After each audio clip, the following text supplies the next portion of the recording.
चिंकी, एक चीज बता, कल जो रुचि मैडम ने पेन ड्राइव लगा के दिखाई थी वो यहीं दिखाई थी ना? हाँ पिंकी, कल मैंने यहीं तो पेन ड्राइव लगा के दिखाई थी। तुझे पता है ये एक ऑफलाइन स्टोरेज होती है। ये तो मैं जानती हूँ चिंकी। अपन एक चीज ऐसा करेंगे, रुचि मैडम से खूब सारी पिक्चर्स लेके घर में लगा के देखेंगे तो बहुत मजा आएगा पिंकी। नमस्ते मैडम जी।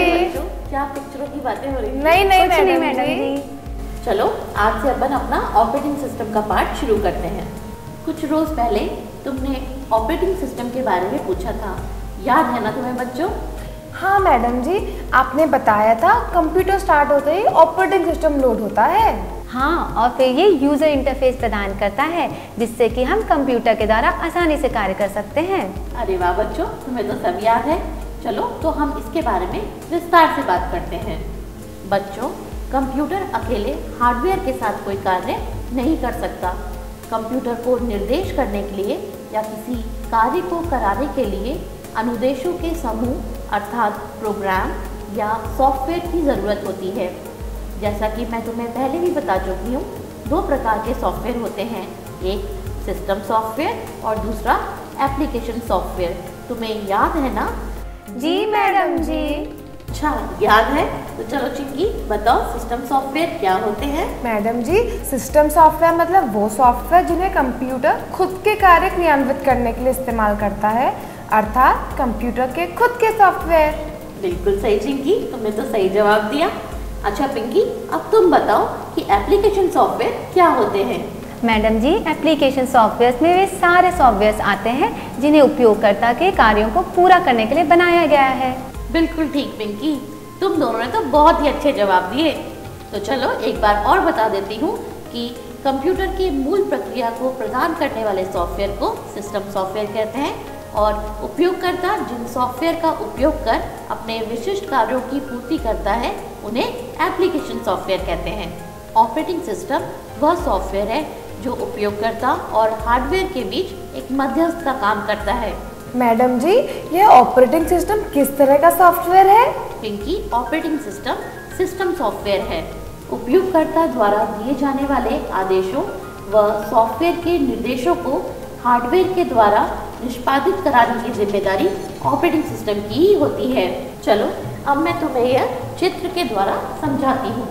देखो यहाँ, यह हार्डवेयर है, इधर उपयोगकर्ता दर्शाया है हमने।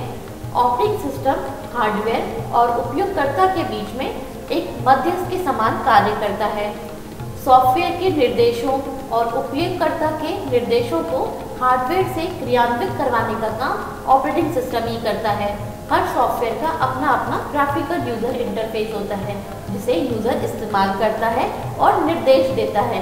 यह निर्देश हार्डवेयर के लिए होते हैं, लेकिन उपयोगकर्ता को यह चिंता करने की जरूरत नहीं कि हार्डवेयर से कैसे काम लेना है, क्योंकि इसके लिए है ऑपरेटिंग सिस्टम। ऑपरेटिंग सिस्टम ही इन निर्देशों का पालन कर हार्डवेयर से काम लेता है। आया समझ बच्चों? जी मैडम जी।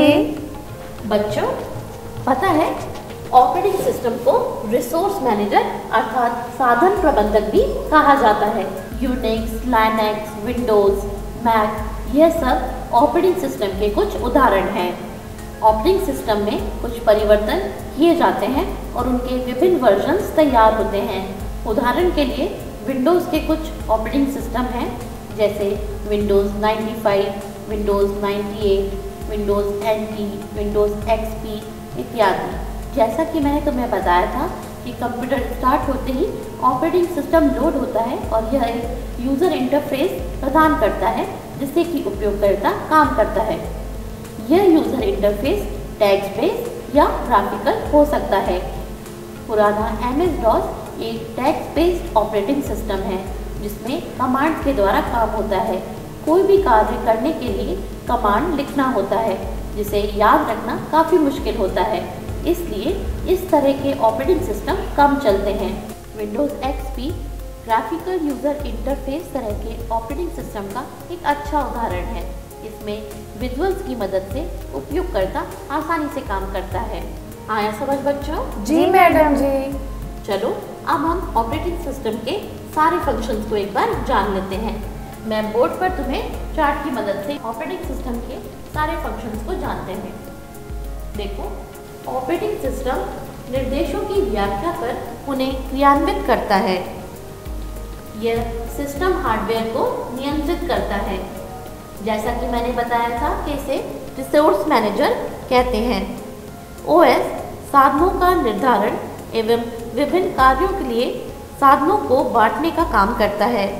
यह सुनिश्चित करता है कि सभी साधनों की क्षमता का उचित उपयोग हो।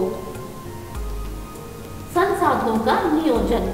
ऑपरेटिंग सिस्टम विभिन्न संसाधनों को नियोजित करता है। यह रिकवरी संबंधित कार्य भी करता है। ऑपरेटिंग सिस्टम फाइल सिस्टम का प्रबंधन एवं संग्रहण स्थान का आयोजन देखता है। कंप्यूटर के प्रशासनिक कार्य जैसे कि नए यूज़र बनाना, इस तरह के कार्य ऑपरेटिंग सिस्टम ही करता है। डाटा स्थानांतरण को भी ऑपरेटिंग सिस्टम ही संभालता है। हार्ड डिस्क, प्रिंटर, इन सब के भी जो डेटा स्थानांतरण होता है उसे ऑपरेटिंग सिस्टम ही देखता है। कंप्यूटर के हाउसकीपिंग संबंधित कार्य को ऑपरेटिंग सिस्टम ही संभालता है। यह नई एप्लीकेशन बनाने के लिए एक बेस प्रदान करता है जिससे कि उपयोगकर्ता आसानी से नई एप्लीकेशन बना सके। ऑपरेटिंग सिस्टम यह सुनिश्चित करता है कि सिस्टम के साधनों को अंगीकृत उपयोगकर्ता ही प्रयोग करे। आया समझ? जी मैडम जी। तो बच्चों देखा कि कितने सारे कार्य करता है हमारा ऑपरेटिंग सिस्टम। जी मैडम जी। ऑपरेटिंग सिस्टम इनपुट ग्रहण कर जिस रूप में कंप्यूटर उसे समझेगा उस रूप में अनुदित कर प्रोसेस करेगा और परिणामों को जिस रूप में उपयोगकर्ता समझ सकता है उस रूप में बदलकर उपयोगकर्ता के सामने प्रस्तुत करेगा। ऑपरेटिंग सिस्टम को उनके कार्यों के आधार पर कई तरह से वर्गीकृत किया जा सकता है, जैसे single user operating system, multi user operating system, multitasking operating system, network operating system इत्यादि। बच्चों, सिंगल यूज़र ऑपरेटिंग सिस्टम में एक बार में एक ही उपयोगकर्ता काम कर सकता है। इस तरह के सिस्टम में एक बार में एक ही प्रोग्राम को निष्पादित किया जा सकता है। इसके विपरीत मल्टीटास्किंग ऑपरेटिंग सिस्टम के अंदर एक साथ कई सारे प्रोग्राम्स को निष्पादित किया जा सकता है। अतः समांतर में उपयोगकर्ता एक साथ कई सारे कार्यों को कर सकता है। अरे वाह, ये तो बहुत अच्छा है मैडम जी। यानी एक बार में एक साथ कई सारे कार्य। हाँ बच्चों, मान लो कि तुम कुछ टाइप कर रहे हो तो उसके साथ तुम संगीत सुन सकते हो, कोई दूसरे कार्य की प्रोसेसिंग भी साथ में चल सकती है। इसी तरह मल्टी यूज़र ऑपरेटिंग सिस्टम में एक साथ कई उपयोगकर्ता एक ही कंप्यूटर पर काम कर सकते हैं। इसमें उपयोगकर्ता मुख्य कंप्यूटर से टर्मिनल के माध्यम से जुड़ा होता है। मैडम जी, ये टर्मिनल मतलब क्या होता है? चिंकी, टर्मिनल में मुख्यतः कीबोर्ड, माउस और मॉनिटर ही आते हैं। सारा इनपुट कीबोर्ड से दिया जाता है और परिणाम मॉनिटर पर दिखते हैं। सारा संसाधन और भंडारण मुख्य कंप्यूटर पर ही होता है। टर्मिनल और मुख्य कंप्यूटर के बीच संवाद को ऑपरेटिंग सिस्टम ही संभालता है। तो बच्चों, यह तो हुई ऑपरेटिंग सिस्टम की बात। अच्छे से समझ आ गया तुम्हें सब कुछ? जी मैडम जी। कितना उपयोगी है ऑपरेटिंग सिस्टम और कितने सारे कार्यों को संभालता है, यह समझ आ गया? बच्चों, अब से हम विंडोज़ ऑपरेटिंग सिस्टम पे काम करना सीखेंगे। देखो, मेरे इस कंप्यूटर पे Windows XP operating system load है। जैसे ही ऑपरेटिंग सिस्टम लोड होता है, हमें यह डेस्कटॉप मिलता है। जैसा कि मैंने तुम्हें बताया था, विंडोज़ एक ग्राफिकल यूज़र इंटरफेस तकनीक पर काम करता है। मैडम जी, ये GUI क्या होता है? GUI? देखो बच्चों, अच्छा एक बात बताओ, तुम्हें टीवी पर और रेडियो में से किस पर गाने सुनना ज़्यादा पसंद है? मैडम जी, टीवी पे। वो क्यों? मैडम जी, टीवी पे तो हमें शाहरुख खान दिखाई देता है और रेडियो पर तो केवल उसकी आवाज़ ही सुनाई देती है। वैसे ही बच्चों, विंडोज़ ऑपरेटिंग सिस्टम पर तुम ग्राफिकल इंटरफेस की मदद से बहुत आसानी से काम कर सकते हो। GUI में उपयोगकर्ता ग्राफिक्स के आधार पर आसानी से कार्य कर सकता है। माउस के द्वारा स्क्रीन पर उपलब्ध ग्राफिक्स को चुनकर निर्देश दिए जा सकते हैं। अरे वाह, यह तो बहुत आसान है। फिर तो हम बड़ी आसानी से कार्य कर सकते हैं। जैसा कि तुम स्क्रीन पर देख सकते हो कि विंडोज लोड होते ही हमें डेस्कटॉप दिखाई देता है। ये पूरा क्षेत्र डेस्कटॉप कहलाता है। डेस्कटॉप के विभिन्न अवयव हो सकते हैं, जैसे icons, taskbar, background, screen saver. इन सब के बारे में हम एक एक करके जानेंगे। इन अवयवों की अलग अलग सेटिंग्स बदलकर हम अपने डेस्कटॉप का स्वरूप अपने अनुसार कर सकते हैं। चलो अब सबसे पहले मैं तुम्हें आइकन्स के द्वारा निर्देश देना बताती हूँ। आइकन डेस्कटॉप पर चित्रों के रूप में होते हैं, जो कि प्रोग्राम, फाइल, फोल्डर आदि को प्रदर्शित करते हैं। इस आइकन के नीचे टेक्स्ट के रूप में इस आइकन का नाम लिखा हुआ आ रहा है। मैडम जी, जब आप माउस से किसी आइकन पे क्लिक कर रहे हैं तो जो नीचे दिखाई दे रहा है वह क्या है? चिंकी, इसे टूल टिप कहते हैं और यह उस आइकन का संक्षिप्त विवरण बताता है। इन आइकन को माउस की सहायता से चुना या खोला जा सकता है।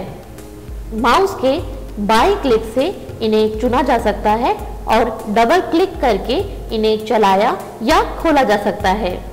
जैसा कि यहाँ दिखाई दे रहे इंटरनेट एक्सप्लोरर के आइकन को हमने बाएं क्लिक से चुना और जब हमने इस पे डबल क्लिक किया तो इसकी विंडो इस प्रकार खुल जाएगी। इसी तरह से हम किसी भी फोल्डर को डबल क्लिक करके खोल सकते हैं। मैडम जी, डेस्कटॉप के नीचे जो पट्टिका दिख रही है वह क्या है? चिंकी, इसे टास्क बार कहते हैं। अच्छा पिंकी, तुम बताओ टास्क का क्या मतलब होता है? मैडम जी, टास्क का मतलब कार्य। बिल्कुल सही पिंकी, इसे कार्य पट्टिका ही कहते हैं। इस पर जो भी कार्य कर रहे हो उनकी सूची होती है। प्रत्येक बार जब हम एक एप्लीकेशन या फोल्डर को खोलते हैं तो उसका एक बटन टास्क बार पर आ जाता है। एप्लीकेशन बंद करने पर यह बटन अपने आप ओझल हो जाता है। जैसा कि यहाँ मैंने जब इस फोल्डर को खोला तो इसका एक बटन यहाँ पर आ गया और जब इसे बंद किया तो यह बटन अपने आप चला गया। स्क्रीन के नीचे की ओर टास्क बार एक पट्टिका के रूप में होती है। इस पर बाईं ओर स्टार्ट का बटन और दाईं ओर समय प्रदर्शित होता है। स्टार्ट बटन के बाद कुछ आइकन प्रदर्शित होते हैं जिन्हें शीघ्र स्थापन टूल बार कहा जाता है। जैसा कि यहाँ हमें यह इंटरनेट एक्सप्लोरर का आइकन दिख रहा है। इस पर क्लिक करने पर इसकी विंडो खुल जाएगी। इसी तरह से यहाँ शो डेस्कटॉप का आइकन है, जिस पर क्लिक करने से डेस्कटॉप दिखाई देगा और खुला हुआ प्रोग्राम सूक्ष्मतम रूप में टास्क बार पर दिखाई देगा। टास्क बार को बाईं ओर, ऊपर की ओर अथवा दाईं ओर स्थापित किया जा सकता है। समझे तुम लोग? हाँ मैडम जी। मैडम जी, लेकिन हमें एक आइकन खोलकर दिखाइए ना। चलो बच्चों, मैं तुम्हें माय कंप्यूटर की विंडो को खोलकर इसके विभिन्न ऑप्शन को समझाती हूँ। पहले हम इसे डबल क्लिक करके खोलेंगे इस तरह, तो इसकी विंडो दिखाई देगी। देखो, यह ऊपर टाइटल बार है और इसके नीचे यह मेन्यू बार। टाइटल बार पर किसी भी प्रोग्राम या उस विंडो का शीर्षक आता है। टाइटल बार के दाईं ओर प्रथम बटन मिनिमाइज का होता है। मिनिमाइज बटन पर क्लिक करने से विंडो मिनिमाइज हो जाती है और टास्क बार पर एक बटन के रूप में दिखती है। इस बटन पर क्लिक करने से विंडो पुनः दिखने लग जाएगी। मिनिमाइज बटन के दाईं ओर रिस्टोर का बटन होता है। रिस्टोर बटन पर क्लिक करने से विंडो छोटी हो जाएगी और रिस्टोर बटन की जगह मैक्सिमाइज बटन प्रदर्शित होगा। देखो, जब हम मैक्सिमाइज बटन पर क्लिक करेंगे तो पुनः विंडो अधिकतम रूप में प्रदर्शित होगी। रिस्टोर बटन के दाईं ओर है क्लोज बटन, जिस पर क्लिक करने से विंडो बंद हो जाएगी। आया समझ बच्चों? जी मैडम जी। बच्चों देखो, विंडो के चारों ओर की चार दीवारी को विंडो की बॉर्डर कहा जाता है। यह बॉर्डर विंडो के आकार को सुनिश्चित करती है। माउस की सहायता से इस बॉर्डर को घटाया या बढ़ाया जा सकता है। विंडो के चारों कोनों को विंडो के कॉर्नर कहा जाता है और इन कॉर्नर से माउस की सहायता से विंडो के आकार को छोटा या बड़ा किया जा सकता है, इस तरह से। मैडम जी, विंडोज को छोटा करने पर जो चीजें पहले दिखाई दे रही थी वह तो अब दिखाई नहीं दे रही, वह कहाँ गायब हो गई? नहीं चिंकी, कुछ भी गायब नहीं हुआ है, सब कुछ वहीं का वहीं है। विंडो के आकार को छोटा करने पर यह स्क्रॉल बार प्रकट होती है, जिसके द्वारा छुपे हुए विकल्पों को प्रकट किया जा सकता है।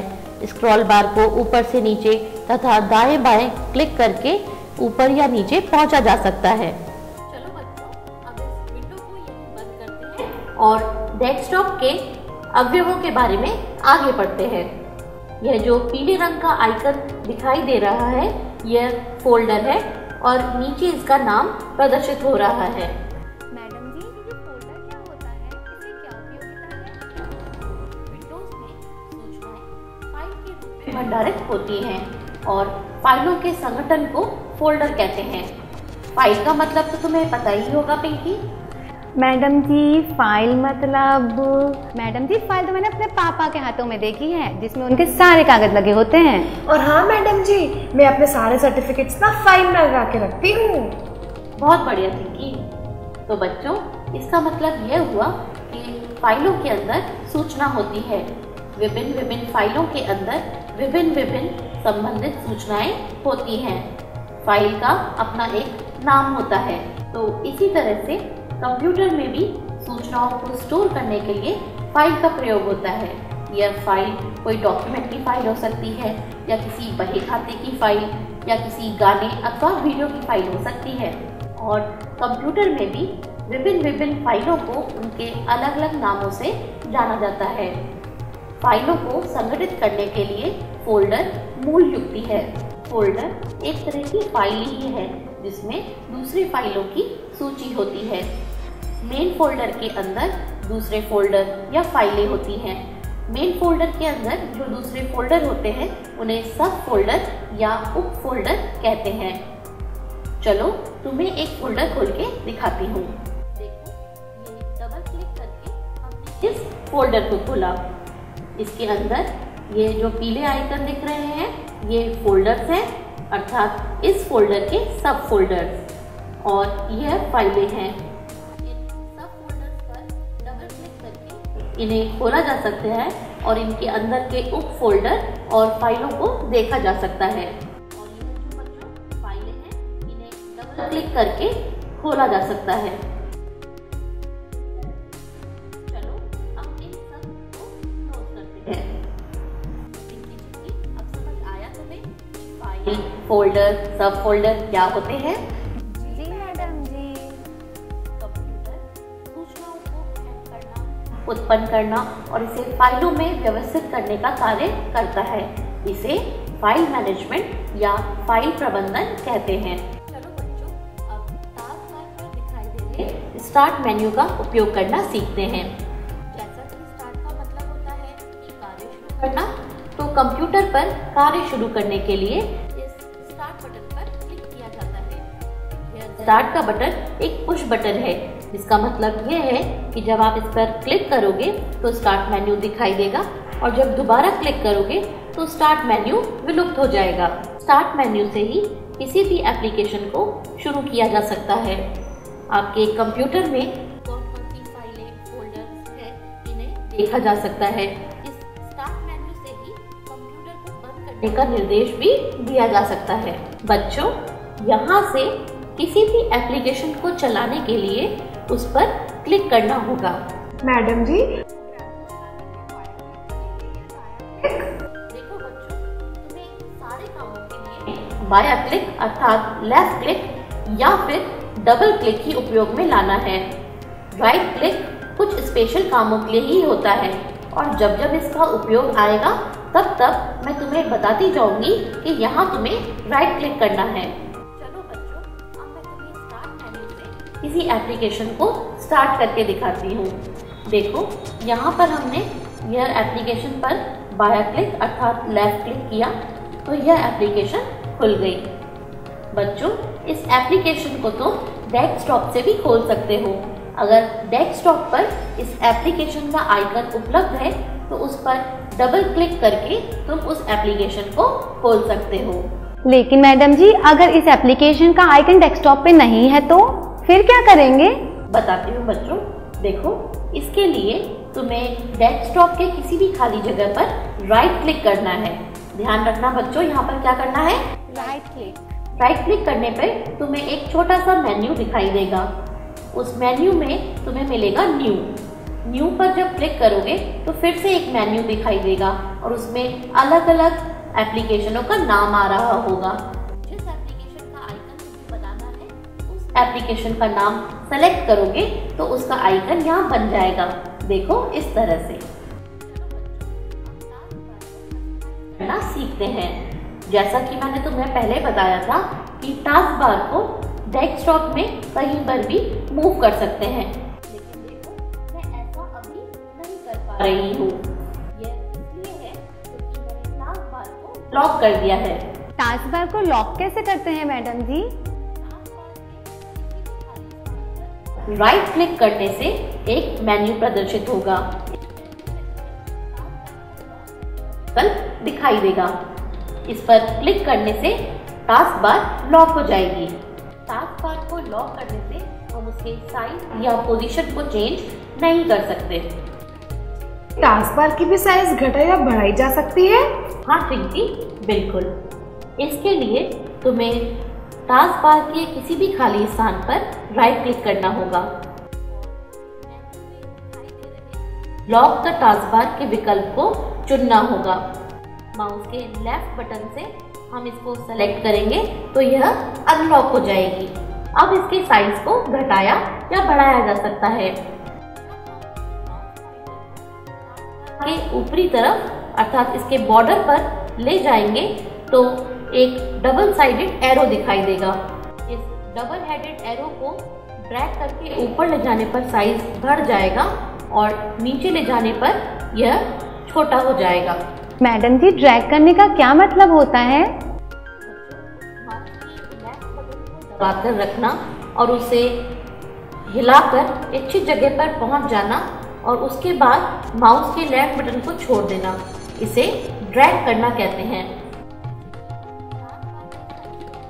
ये हमने माउस के बटन को दबाया, इसे दबा के रखने के साथ ही हम इसे ऊपर की तरफ ले गए और फिर इच्छित जगह पर पहुंचने के बाद हमने इसे छोड़ दिया। इसे बोलते हैं ड्रैग करना। चलो टिंकी, तुम एक बार इस टास्क बार को रिसाइज करके देखो।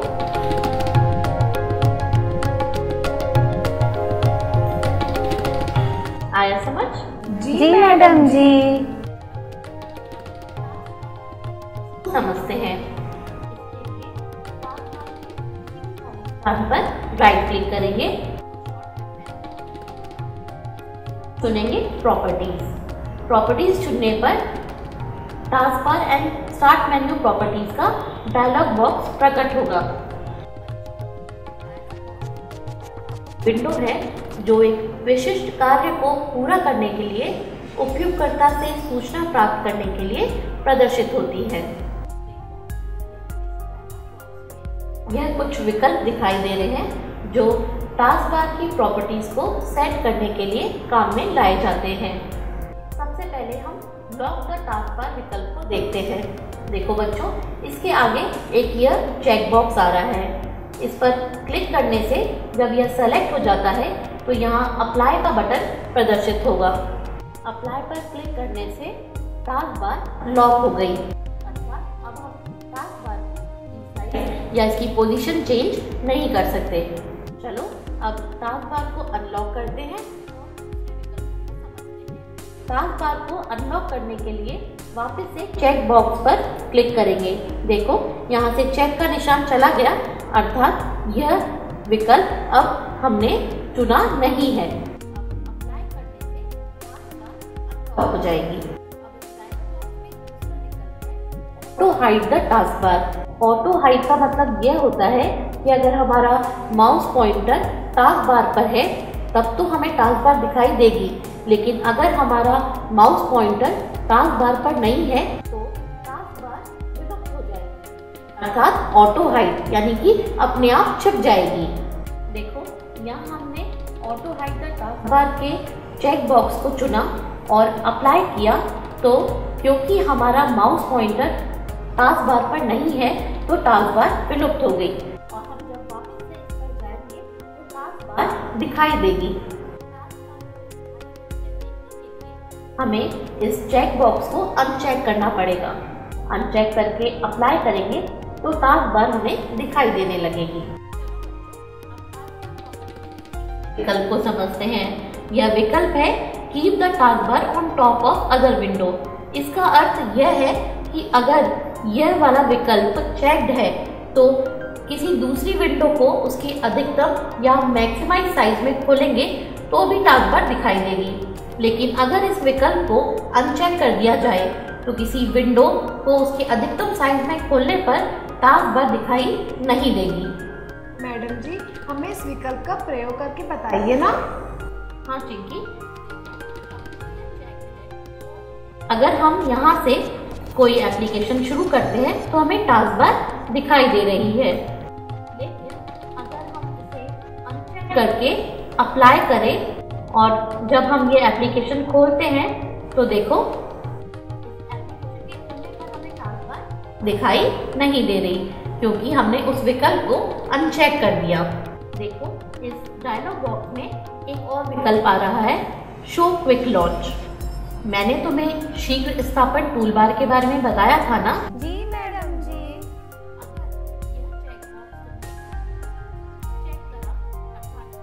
अगर चेक है तो तुम्हें शीघ्र स्थापन टूलबार दिखाई देगी और अगर तुमने इसे अनचेक कर दिया तो तुम्हें शीघ्र स्थापन टूलबार नहीं दिखेगी।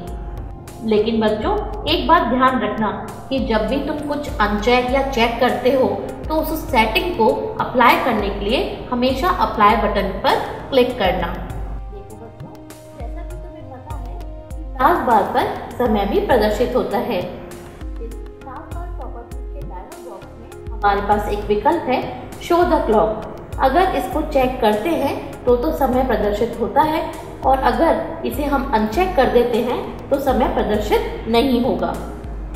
आया समझ? जी मैडम जी। चलो बच्चों, आज की हमारी कक्षा यहीं तक रखते हैं और अगली कक्षा में तुम्हें बहुत ही मजेदार चीजें सिखाऊंगी। अरे वाह मैडम जी, आप हमें क्या मजेदार चीजें सिखाएंगी? यहाँ पर तुम्हें शाहरुख खान की फोटो लगा के दिखाऊंगी। अरे वाह, शाहरुख खान? नहीं मैडम जी, हमें तो रणबीर कपूर की फोटो लगा के दिखाइए ना। अरे बच्चों, दोनों की फोटो लगा के दिखाऊंगी, ठीक है? जी मैडम जी। तो दोस्तों, आज की कक्षा यहीं खत्म होती है। आज हमने डेस्कटॉप के आइकन्स, टास्क बार और स्टार्ट मेन्यू का उपयोग करना सीखा। फोटो देखनी है तो अगली कक्षा पे समय पे आइएगा। तो दोस्तों, आज के लिए बस इतना ही। नमस्कार।